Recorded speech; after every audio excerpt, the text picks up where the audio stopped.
Whenever you're ready. Ooh, look at our new. It's like WNBC. All right. It's a good idea. Good morning, everyone. I am calling today's meeting to order at 1:02 p.m. on Friday, the 29th of March. Thanks all of you for attending, board members in person and remotely via video conference. And also to the viewing public, welcome and thanks for joining us today. Please note that the meeting is being videotaped. Link to the video will be posted on the Olympic Authority website following the meeting. As we start today's items, I'll remind you, as I always do, please speak clearly and identify yourself each time you speak or make a motion. An agenda is included in your board packet. Ray, could you call the roll to confirm a quorum? Joe Martin. Here. Bill Beanie. Here. Cliff Donaldson. Frank Cardinal. Jen Holdereen. Steve Hunt. Here. Betty Little. Here. Art Lucy. Here. Diane Monroe. Here. Chris Pushkar. Joe Zalewski. And Eleanor Tatum. Here. We have a quorum. Thank you, Renee. So the first item for the board acted on the agenda is the approval of the meeting minutes. May I have a motion approving the minutes of our last meeting held on December 6th, 2024? So moved. Second. Okay, we have moved and seconded. Any discussion? All in favor? Aye. Aye. Any opposed? Any abstentions? Motion carries. Next item on the agenda is the president's report. Ashley, turning it over to you. Thanks, Joe.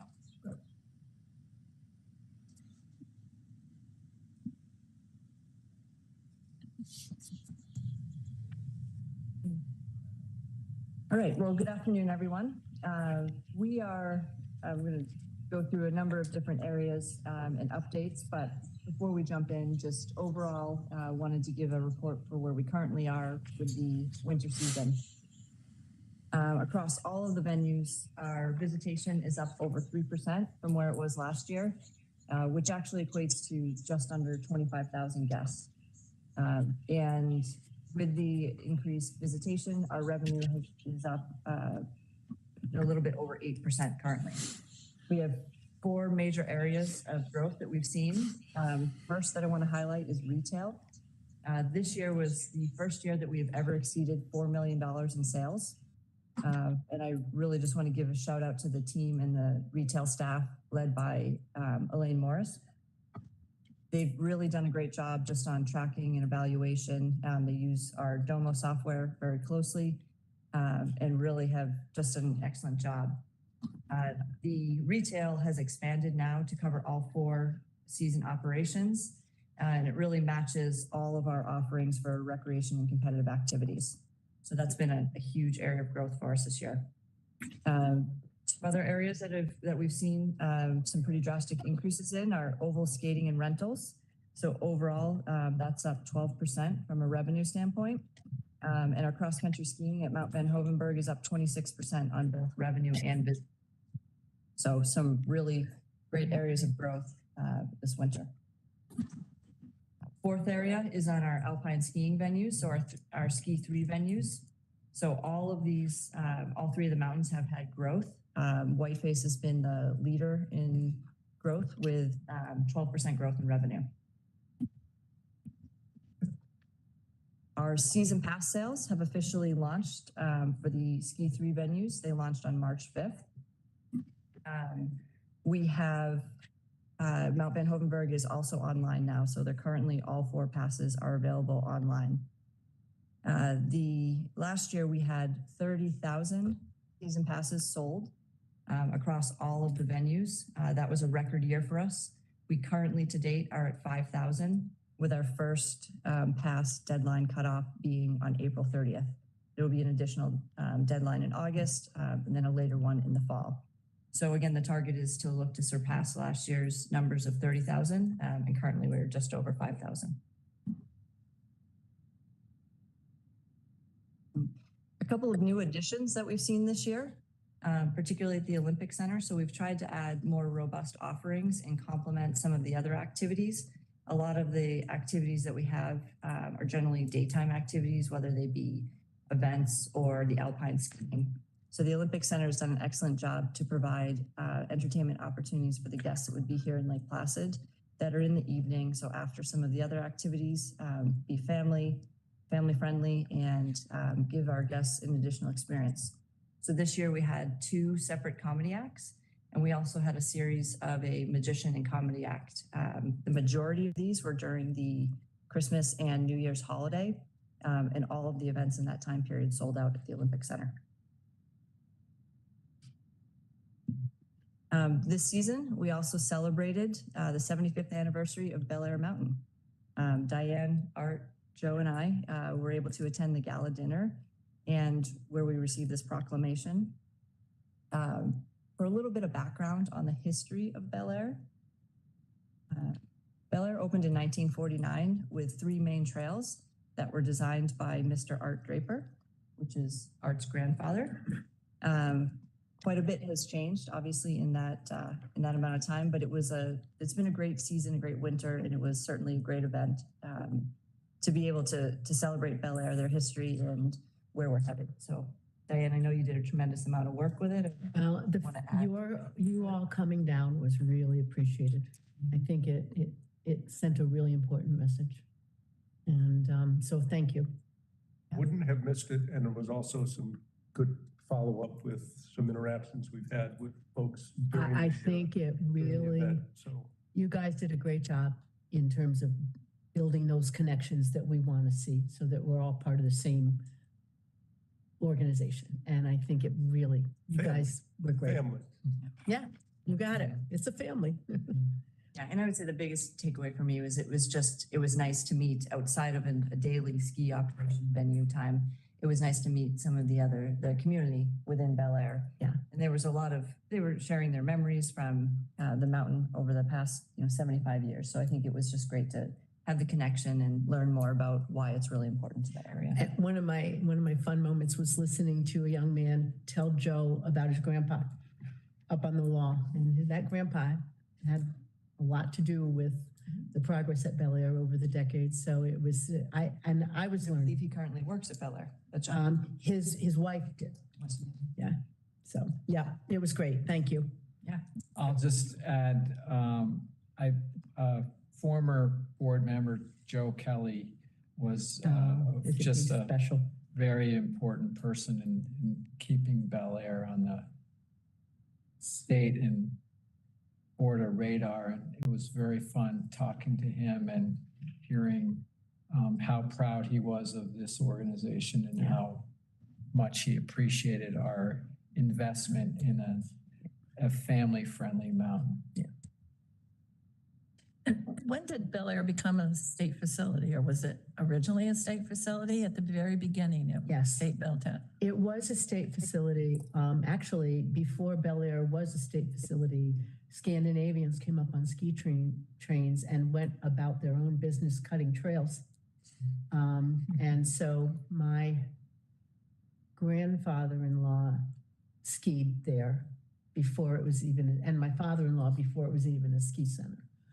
And we have photos. I mean, we have all that. Yeah, it's kind of cool. And then when it opened, it was a state facility run by the DEC. And Conservation Department. Conservation Department, that's right. And it was the first chairlift in the state. And Single chair, wasn't it? yeah, it was a single chair, later converted to a double chair. We're finding all the history now because, of course, they're getting ready to do some work on the Overlook Lodge. And we want to make sure we protect all the history. And we're finding things in closets that we're collectively, there's a team of people like, we're going to save this history now. So it's a fun time because it really reminded us how lucky we are. Yeah. Some credit has to go to the late Senator Seward too. Oh, he was such a gem. Anytime Gore Whiteface was getting anything, He was knocking on the door. he was next to me saying, Yeah. and what is Bel Air going to get? Yeah. So, He in fact prepared Senator Oberacker for that need. And Senator Oberacker has said, you know, I haven't heard anything from you guys. Must be we're doing all right. He said he hasn't had to do it. So he feels really good about that. And I think that's also an important message. Oh, yeah. Well, it was a big jump when it became part of the whole ordinance. Yeah. Yep. So it's good. Everyone skis every place. And if you ski at Bel Air, you know about Whiteface and Gore, and you make a trip here, and then the people go. Absolutely. It's a wonderful experience. I tell everybody it's the best deal in any season pass.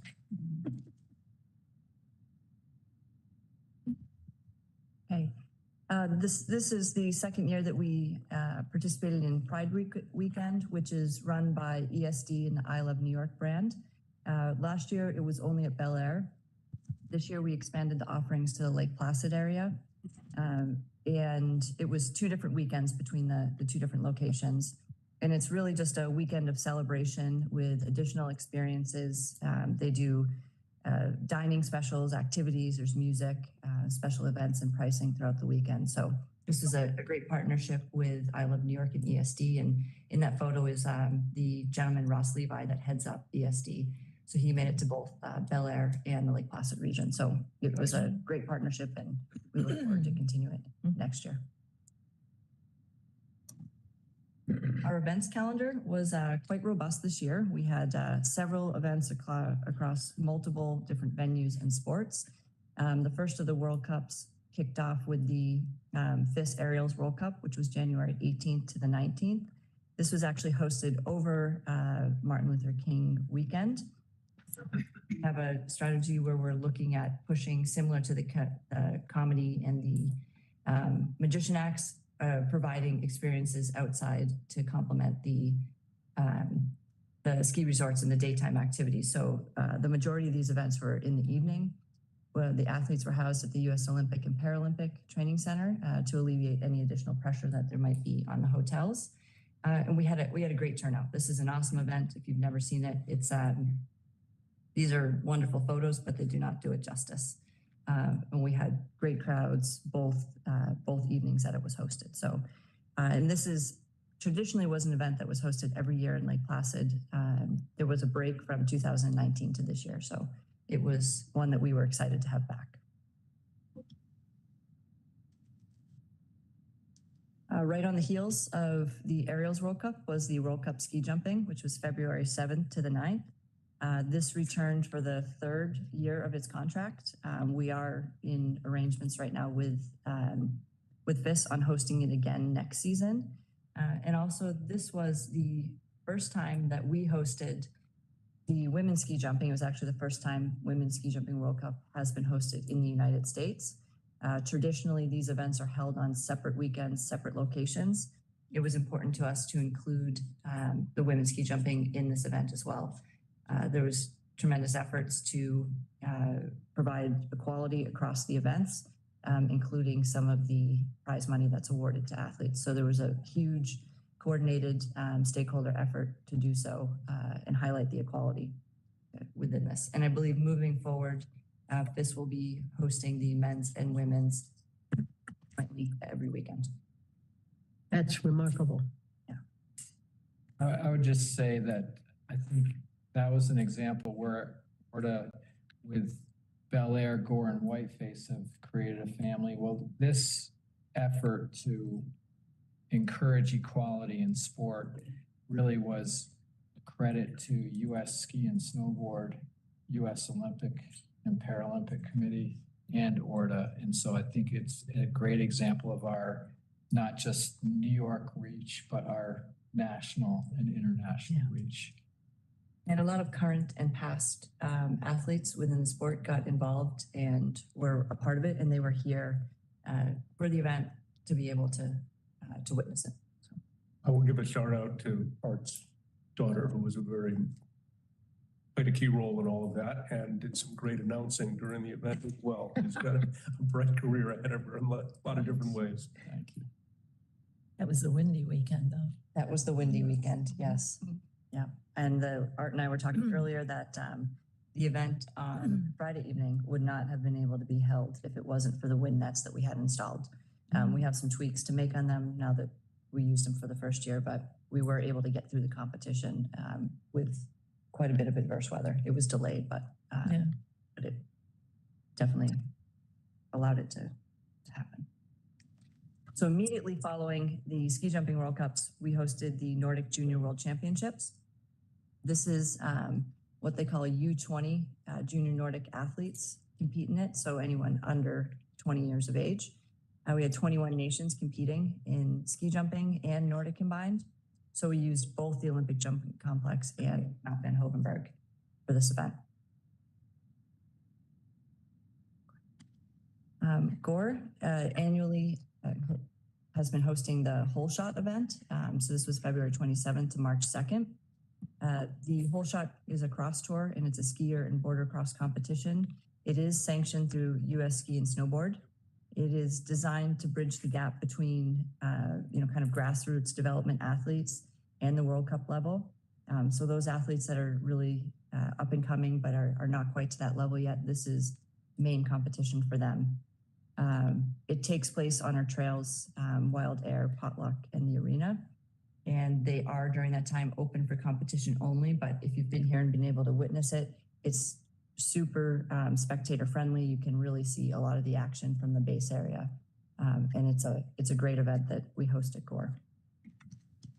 I like when you're riding the gondola too. You get Goes right over there. Yeah, it's like That so. one goes Right over. Yeah. And the course is it's really long. I don't have the exact numbers on it, but it's quite long. So the gondola covers, obviously the whole length of it, but you really get to see quite a bit of the action.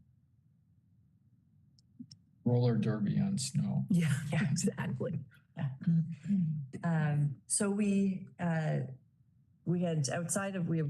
this was probably the largest of the events that we hosted from the level of competition and the length of the event. So the International Bobsled and Skeleton World Championships were March 3rd to the 15th. So it spans 2 weekends. It does cover 7 events between the sports of bobsled and skeleton. Outside of the Olympic Games, this is the highest level of competition for these sports and these athletes. And we had, you might have mentioned already, but 32 nations that competed over the time. We had every bit of weather you could possibly imagine. The track crew and the venue did an excellent job to ensure that the competitions were able to be held and completed and done so in a fair manner. But we, from bitter cold to wind to rain to mud, saw it all and survived it all. So it was a great event. Tons of community participation. Lots of schools traveled from everywhere, from Tupper Lake and Glens Falls. We were able to host them. I think we had over 700 students. So great turnout. Lots of additional activities outside of just the sporting events. Good crowd. Yeah, it was a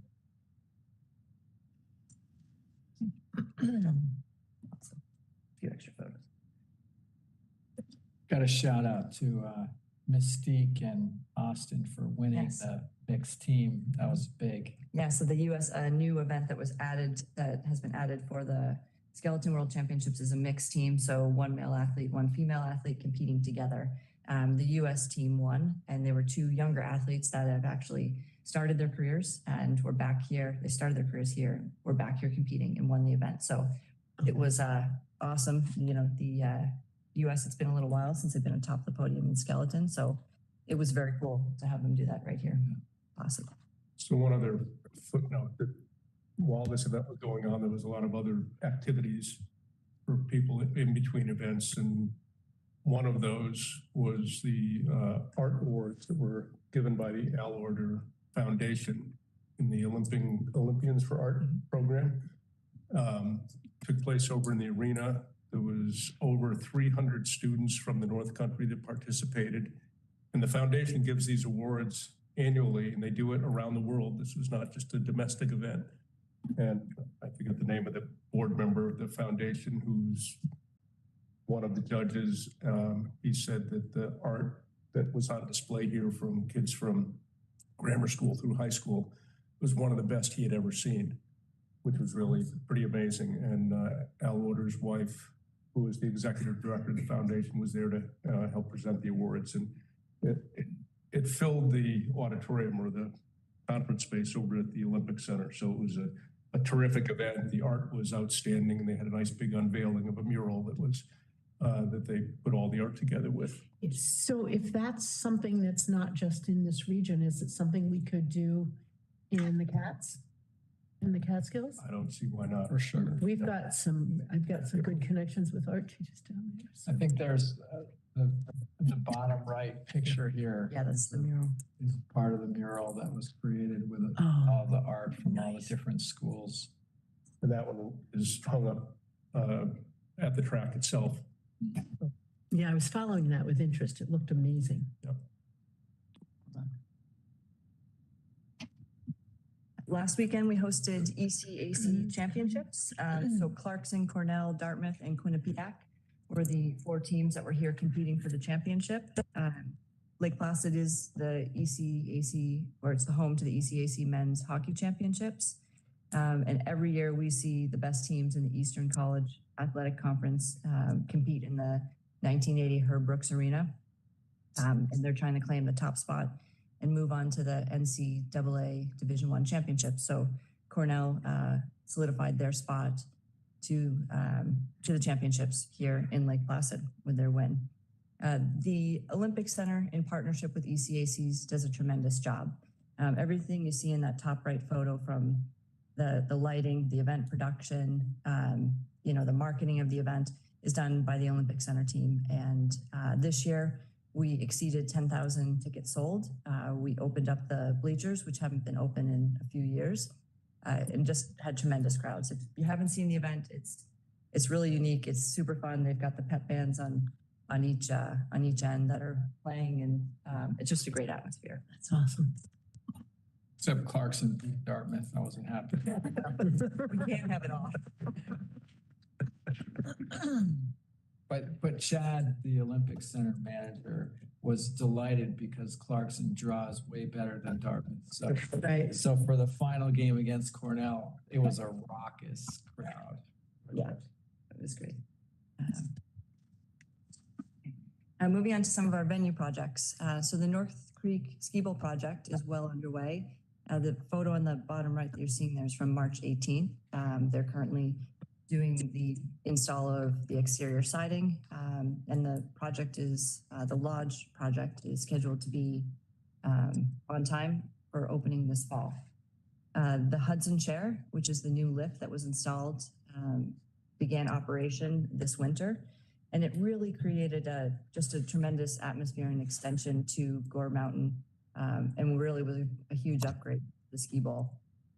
It just provides access to a whole array of trails that, from every ability level, you could almost head over there and ski for the day, and have a wide variety of trails and offerings, and not be bored without even heading over to Gore. So really a great extension to the mountain. And I stopped over there. It was well utilized. And, for the last several years, telling people, you don't need to go to the top. You can go to the ski bowl and ski up on the weekends and all. And they were packed. you can connect over to Gore from the top. Yeah. Been able to for a few years, but yeah, and it's nice to see it utilized. and the new lift, it's interesting. We've had just conversations with either people that have been on the lift or people that are in the area that are familiar with it. Can't believe how fast it is and how much it really improves the experience. The other thing that all of the snowmaking infrastructure that's there, is modern, high efficiency. So they were able, when they were ready to open the ski bowl, it took just under 5 days for them to make all the snow and have it open, which there's quite a bit of terrain. And the snow surface was excellent over there. So it's, once the lodge is complete, and then following in 2026 will be the zip line adventure system. It really will be a complete year-round operation. Yeah. I had several people tell me that they skied Gore that day. It was the best skiing they'd had in years and years. So I was happy to hear that. So good.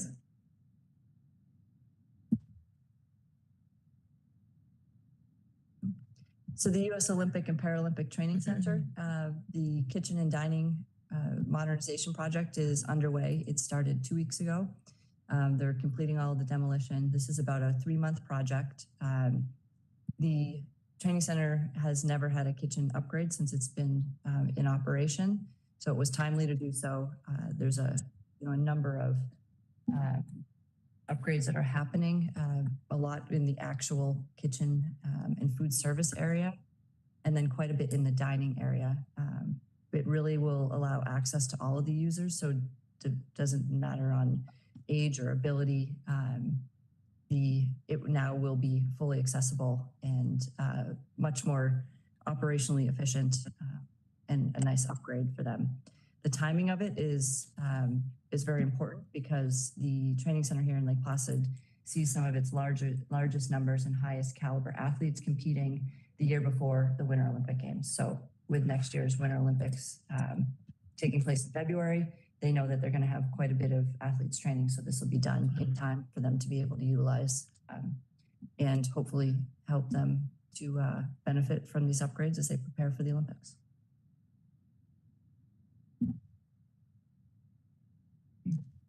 Mount Van Hovenberg modernizations, so quite a large project, and some of these are already in progress and underway. The replacement of the refrigeration infrastructure, the current location where it is being readied right now. A lot of these parts and pieces are in order, so the idea is for that to be operational for next season. The upgrade and install of sunshades and roofing systems has not yet begun, but is scheduled to do so shortly. There will be additional repairs to some of the track curves and the surfaces, which are some of the smaller projects, but important for the longevity of the track. The enhanced spectator walkways, so anyone that did make it to World Championships was able to see firsthand some of the challenges that we have with being able to really experience, move around, and see the sport firsthand.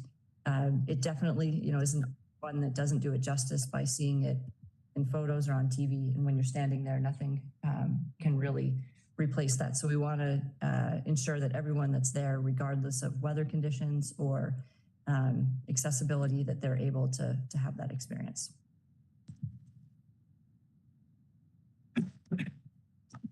We're just outlining some of the main objectives of this. We want to be able to continue to host these events. Obviously, the positive economic impact that we have in the region and the state is important. Being at the forefront of the international sports world is a big part of that. We want to continue to hold the international events and preserve our Olympic legacy. Modernizing the facilities does allow for the year-round recreation opportunities. We've been very careful in all of the projects to make sure that there's multi-use of all of them. So these buildings that you're seeing here, for example, the timing and operations building, that's taking multiple operations and buildings that are currently there that are segregated and putting them into one operation, so more efficient. Additionally, the Start 3 building is going to be multi-use, so it could be event space as well. So trying to improve the guest experiences, but also continue to expand our year-round offerings and remain at the top of international sport. Under construction now, or no? For the refrigeration plant there. Yes. Refrigeration. So some of our PR highlights. So this season, since our last board meeting, we've had over 2,000 editorial mentions, which is up 63% from the year before. The majority of these PR highlights have been surrounded on ski areas and our events. So quite a bit of mention and publicity related to ORDA venues. All right. Can I just circle back? We mentioned Jim Seward, who was always a great supporter, and Peter, but I do want to take Senator Hinchey. Michelle Hinchey is her father is kind of a legendary legislator as well, always paying attention to what they can do, she can do to help support the Catskills and Bel Air. And she was the person who made sure that there was a Senate resolution celebrating the 75th anniversary. And I know Ashley's talked with her some, and she's paying close attention, and we really appreciate that concern and care. Great. Thanks, Diane. And just a quick on while we're on the Mount Van Hovenberg, so from an update on 2026, the Milano Cortina track is currently undergoing some testing this week, and we should have more information next week.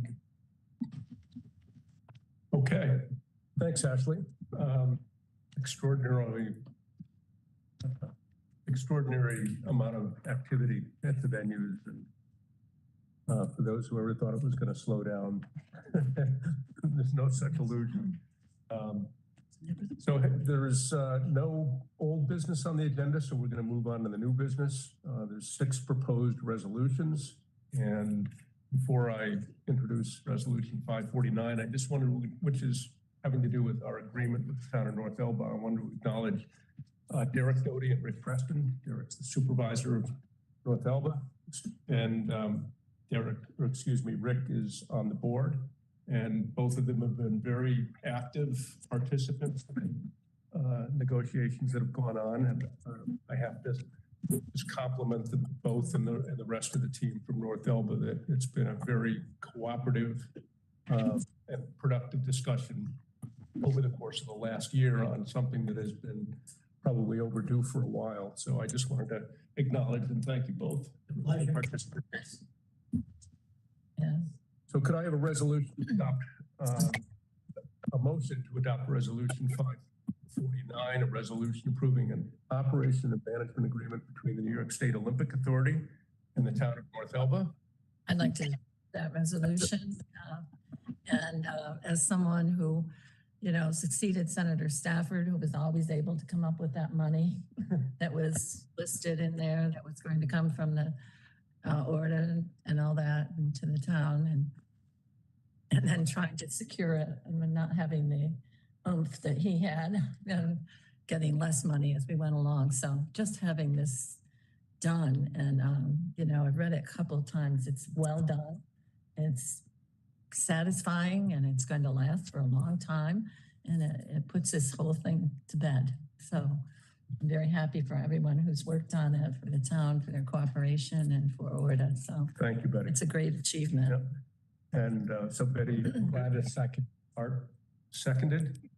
Michelle, would you give us an overview and a background? And I want to also compliment Michelle's role in all of this. She was very active and leading the discussion. So thank you. Well, it was actually a pleasure to get this done. Thank you to the town for everything that you did to help us with this. It was a good process that Ashley and Joe were both very involved with, and it is overdue. And we picked this up about a year ago and took the old agreement, which expired years ago, and updated it to reflect current operations and to adjust the payment schedule that had previously been in place to one that's sustainable for the town and that the town approved and agreed to.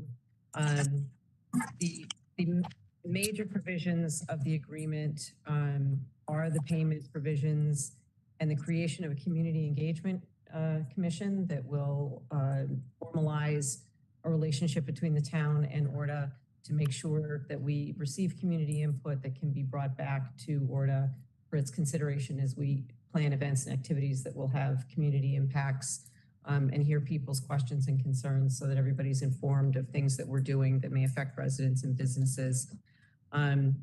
Otherwise, the agreement, the board members all have it. It's been a very public process, so this has been discussed publicly several times. I don't want to take up time unnecessarily. I'm happy to answer any questions anybody may have, or if Joe, if you think I've left out anything important. No, just to add a little bit is the agreement really does try to take the provisions that were still relevant and get rid of all the extraneous stuff. Much of it was out of date. It was obviously goes back many, many years. So it is primarily an update. The funding mechanism is very straightforward as opposed to the funding mechanism that was included in the original legislation, which was very complicated. And there is a whole history that Betty alluded to where the town's ability to pay it the town was unable to pay it, so they got support from the state. There's been a change in the politics in the Senate, so that money disappeared. So we just tried to make it as simple and straightforward as possible. we should mention, and it's in the memo before you all, is there is legislation that ORDA has submitted and has now been introduced into the legislature, which we hope is approved before the end of the year, which also just makes updates to the statute, many of which were overdue, some of which were just mistakes when the legislature amended the law when they added Bel Air to our statute. So it's a lot of conforming changes. As Michelle and Ashley explained in the memo, we anticipate that the legislation will be passed. If for whatever reason it doesn't, we still believe we have the authority to go ahead and approve the agreement, but it would be best if the legislation were in place because it cleans up sort of everything all at once. So we will be waiting to see how that process works out in the next couple of months in the legislature. And the legislation directs the portions of it that we did not seek changes to, directs certain aspects of the agreement. You know, it dictated the contents of the agreement in terms of the important terms between ORDA and the town, and those were left in place and have been included in this agreement. So we carried forward the things that historically reflected the intent of the legislature when ORDA was created, and the spirit of the ongoing relationship between the town and ORDA, and then updated the provisions that it made sense to update. I find this process and product to be really important right now. And I'm especially interested in the community engagement piece. Now, in the changes to the legislation, is there any change related to the original statute, which had in place a community advisory panel? Is that still in play? We have not, I was part of it for a bit, and it hasn't been active. Is that being removed, or is I believe community engagement has to be part of what we do, and I love this. But how does that all play out? So the community advisory panel that was part of the original legislation, there's been some confusion over that, and that's what led to the Community Engagement Commission.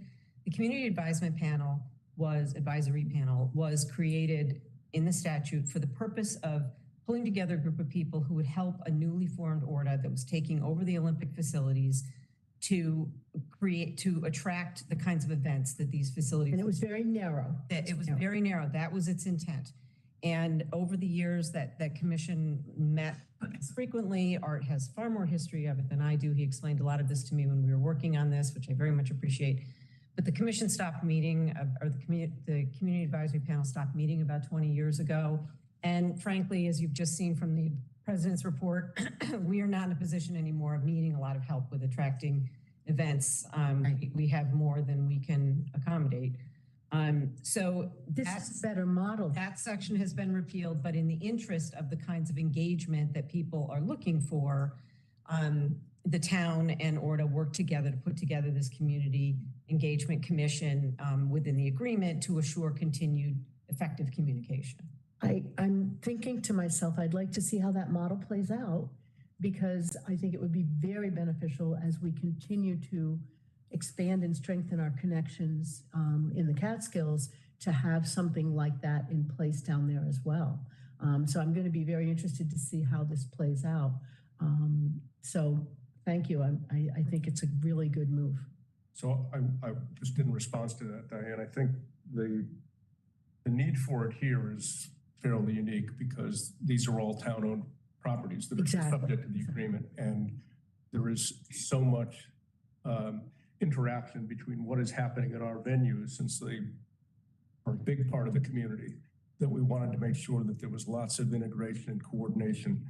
I think my hope is that at Gore and Bel Air, we're going to have that kind of communication regardless, and we don't need a formal structure. Because it is a very unique situation here in Lake Pleasant. It is very unique, and I think that is worthy of a future conversation. I'm just giving you my initial reaction to it. Very good. And to follow on your reaction, I think part of our job as board members is to do that. And that you and Ellie, I think, have done a very thoughtful job of communicating with our board some of the interests and, and when there's things that we don't do well, you aren't shy about sharing it. And that's the whole point of being a board member. Is No, it's my picture isn't that. I'm comfortable. I think we've made tremendous progress.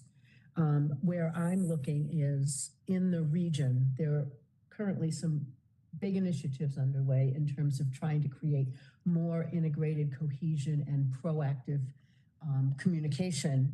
And I'm looking at that and saying, we want to keep growing that. Ashley's been very helpful.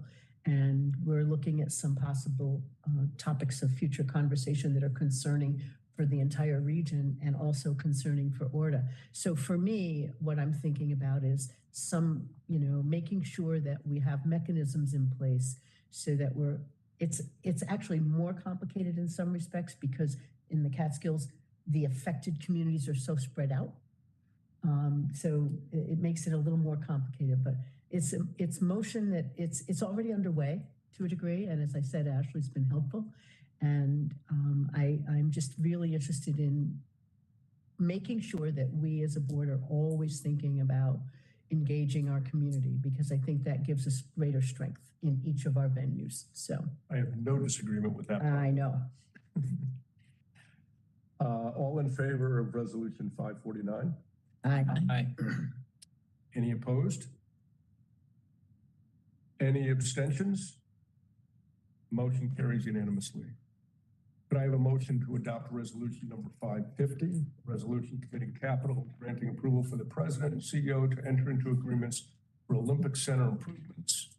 Ashley, can you give us some background on it, please? So this project that we're looking to do this is the current retaining wall that is behind the Olympic Center. It has seen better days and is in need of some repairs. We did a few engineering designs and selected this one because of the minimal impact to the area and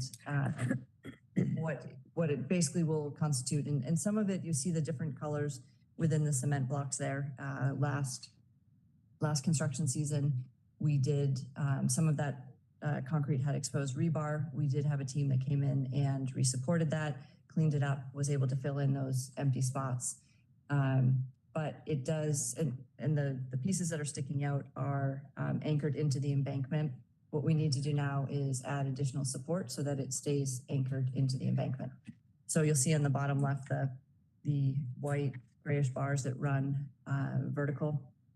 Those are steel anchors that will come in, they will restructure it and add an additional anchor into the embankment.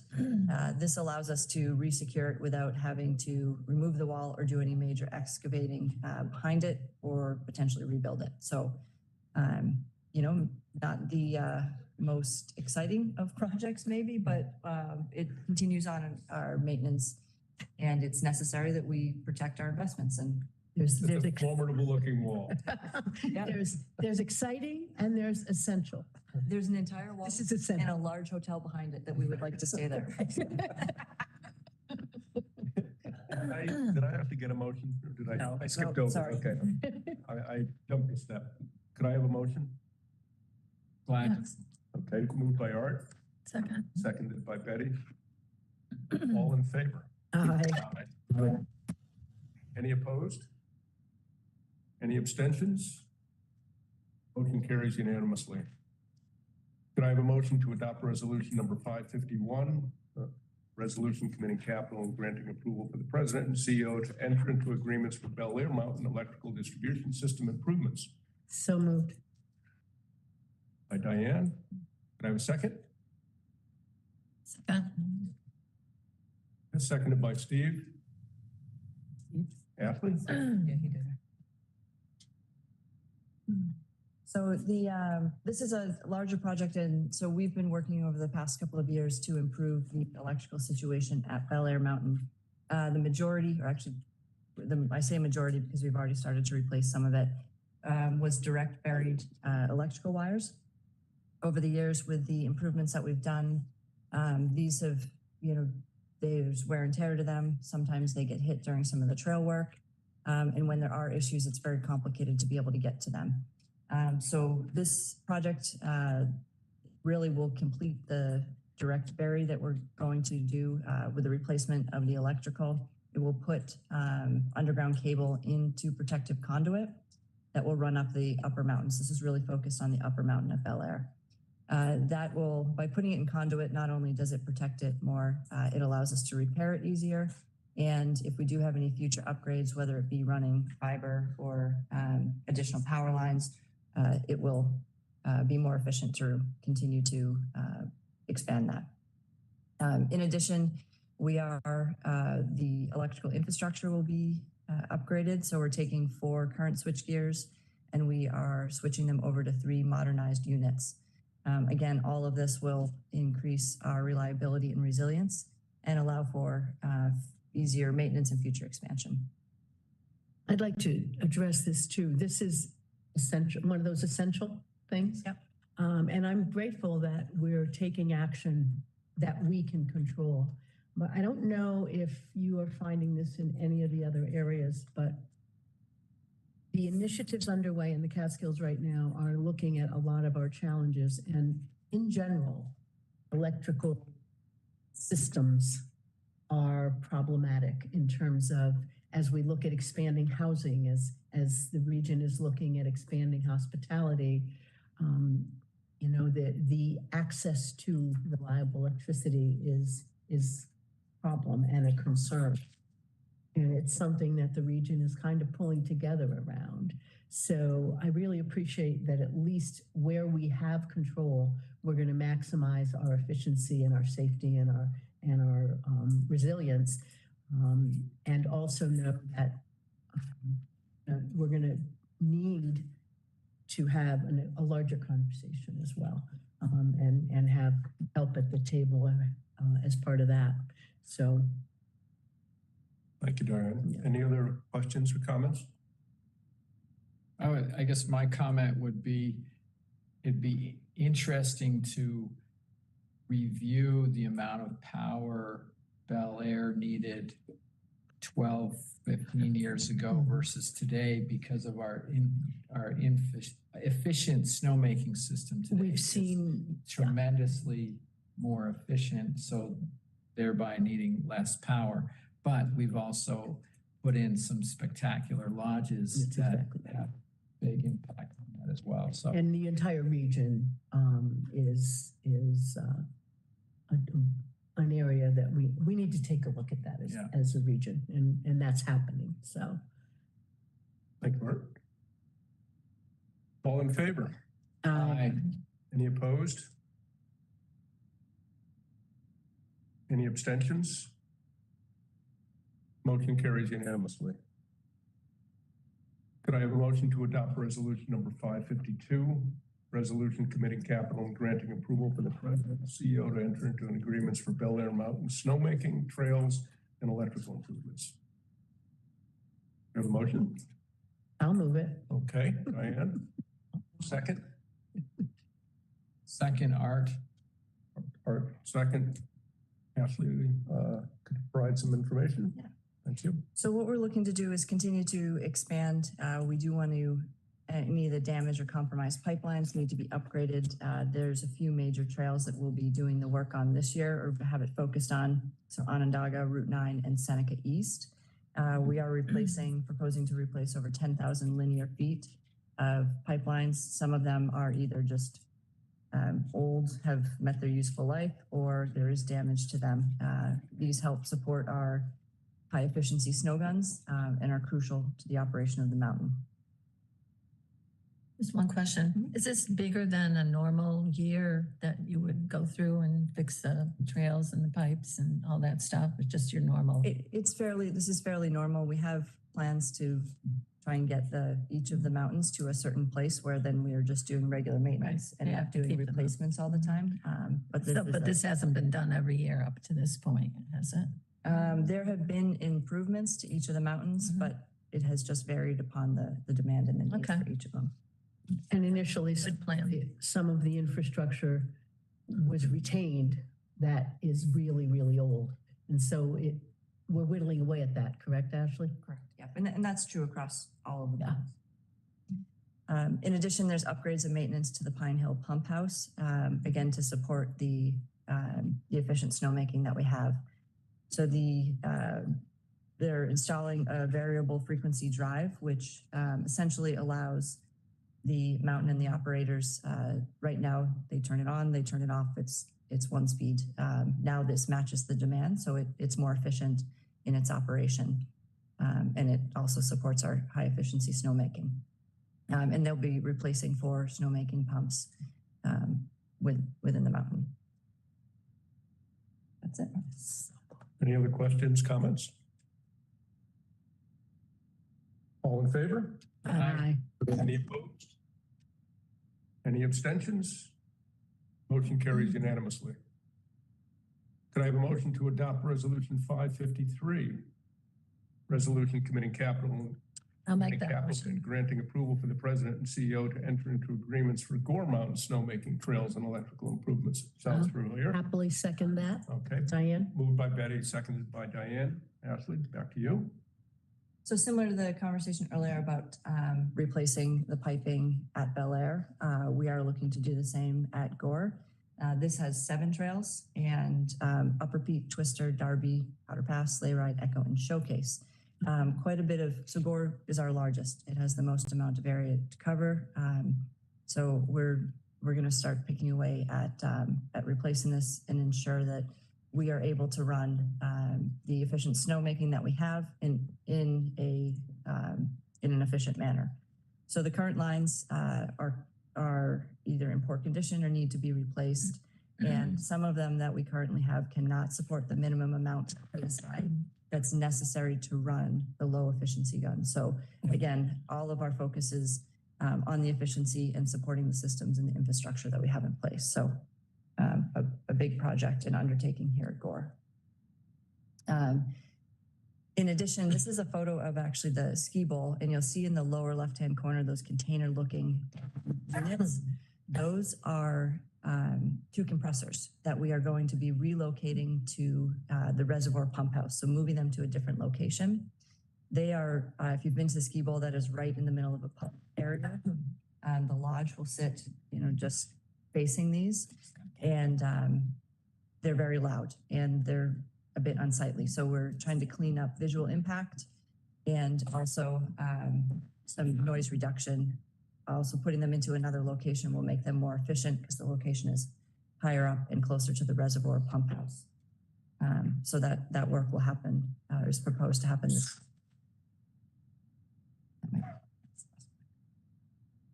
Any questions, comments? Great, Good idea. let's go. Okay. All in favor? Aye. Any opposed? Any abstentions? Motion carries unanimously. The work this organization has done with snowmaking is mind-boggling. I have to say, it's just, In a good way.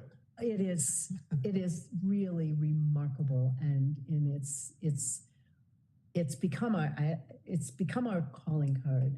I'm just really thrilled that we continue to steadily strengthen it. It's essential.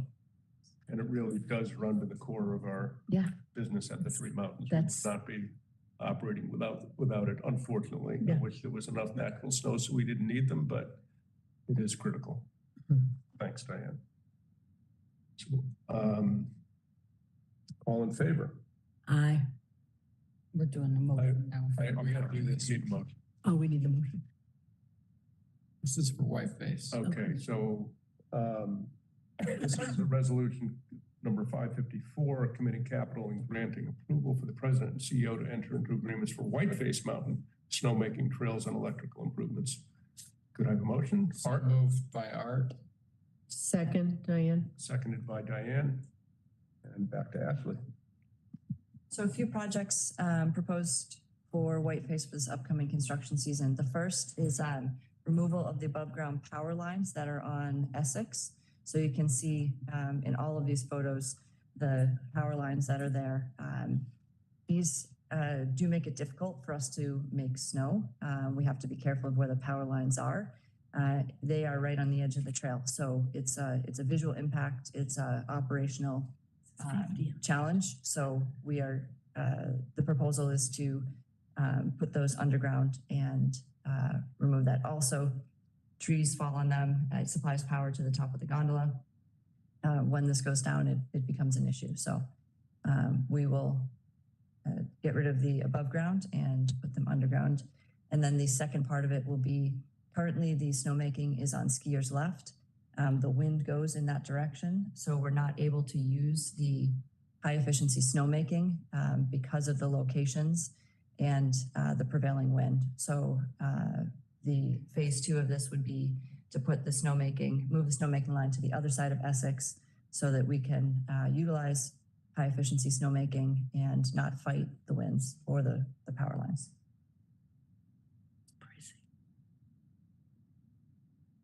You can see that just also a photo. So we have over 51,000 guests that ride the gondola. When they get to the top of the gondola, they have a beautiful view with the visual impact of these power lines. So it is not just a skiing in winter improvement, it is also a summer and fall improvement. I would just add that also it's a skier safety in the winter when you're skiers, and the better you get at skiing, the closer to the edge of the trail you ski because that's where all the snow is. Yeah.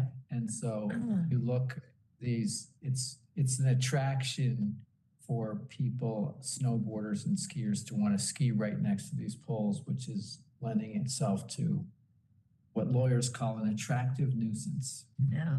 Agreed. Who would have thought that power lines were an attractive nuisance? Only for skiers. Who like to ski the berms. There's one more slide on it, Mike, sorry. Yeah. So a few other projects proposed for Whiteface. One is the installation of a generator at Legacy Lodge, where there's currently not backup power. So not only would this be a skier service, so if power went out during the day, there would still be a warm, functional place for skiers, but it also is backup power for heat and for the sprinkler system. So when the power goes out, those functions do not function. So a generator would ensure that even if the power goes out, the sprinkler system would work. Should there be a fire, we're protected. I bet that lodge has had a lot of use this year, though. It's, you know, it's beautiful. It is beautiful. It's a great location. Yeah. And then lastly is adding snowmaking on Hoyts High currently. So at the top of Outlook Mountain where Wilmington Trail is, the only other ski trail down is Hoyts High. It is difficult mountain to open because there are a few hydrants, but there is no permanent snowmaking on it.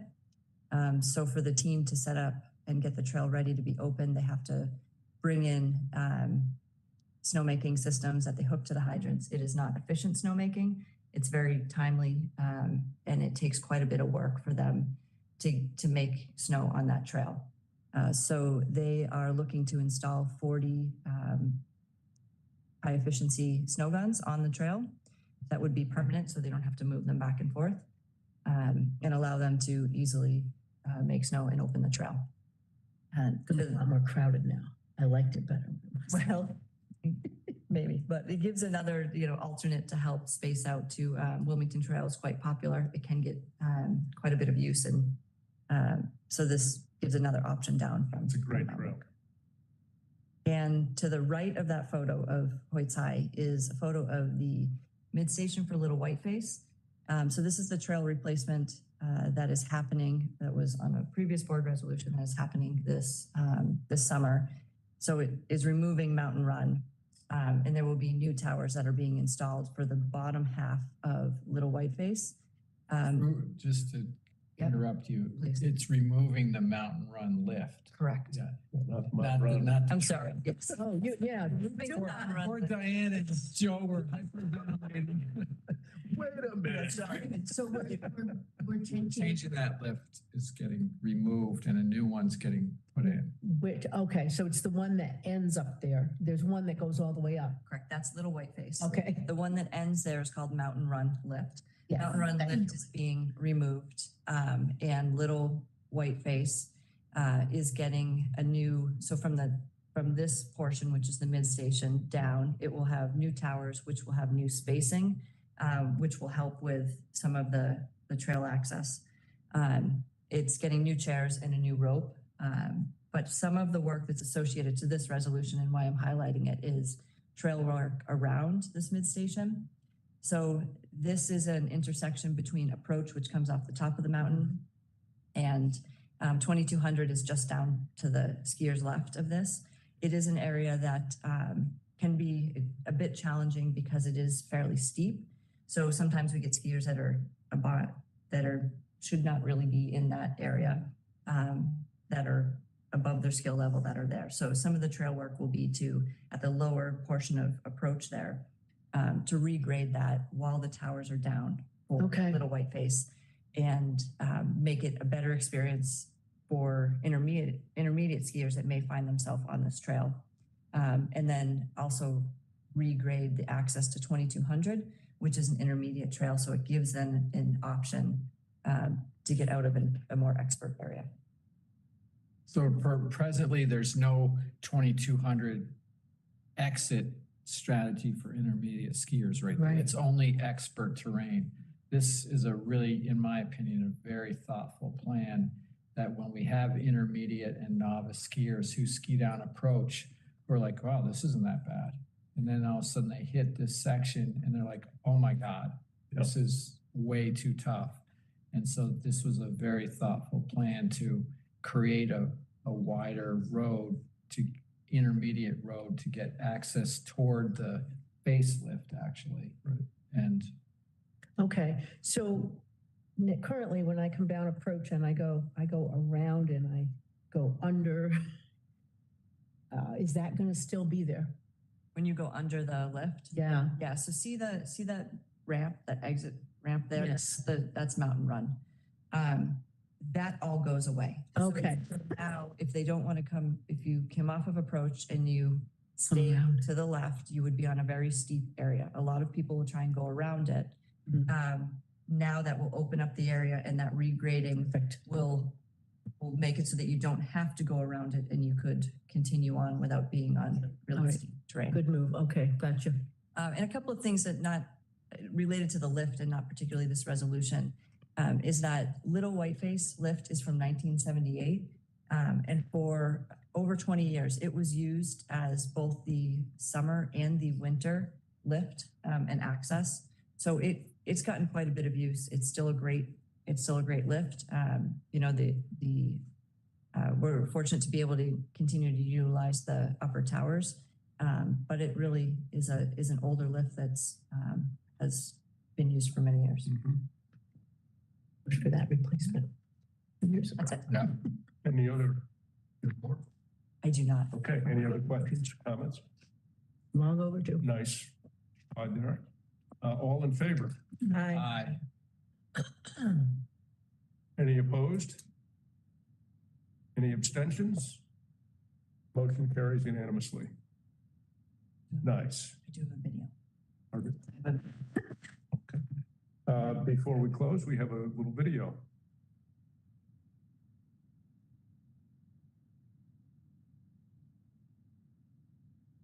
there we These go. videos.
whatever.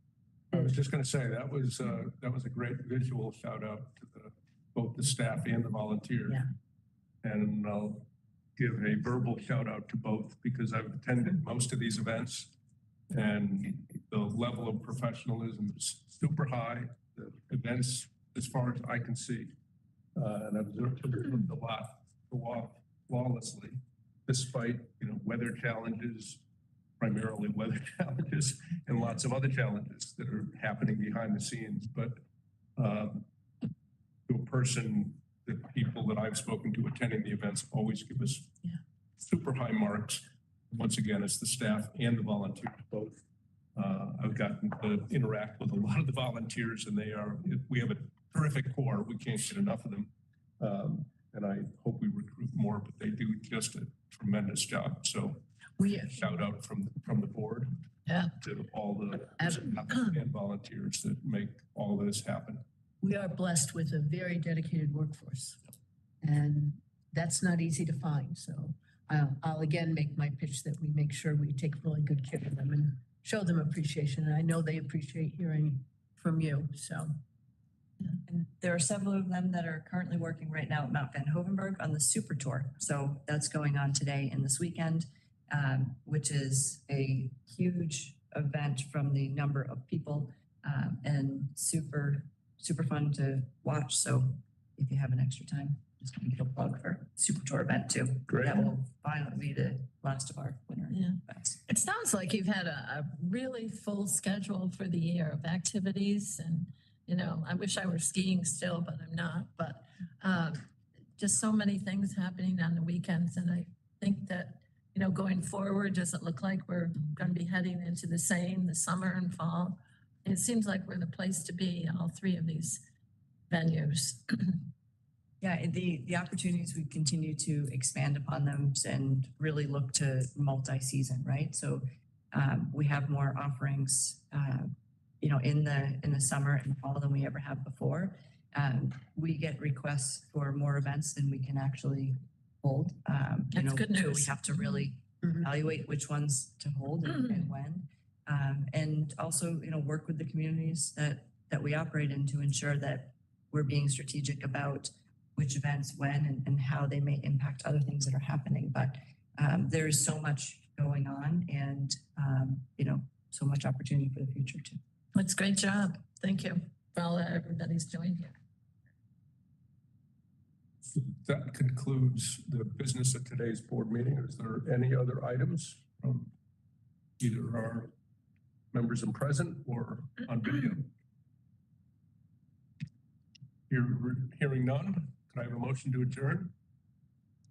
So moved. Second. Moved by Art, seconded by Diane. The meeting is adjourned at 2:11 p.m. on Friday the 28th. Thanks, everybody. We're back here when?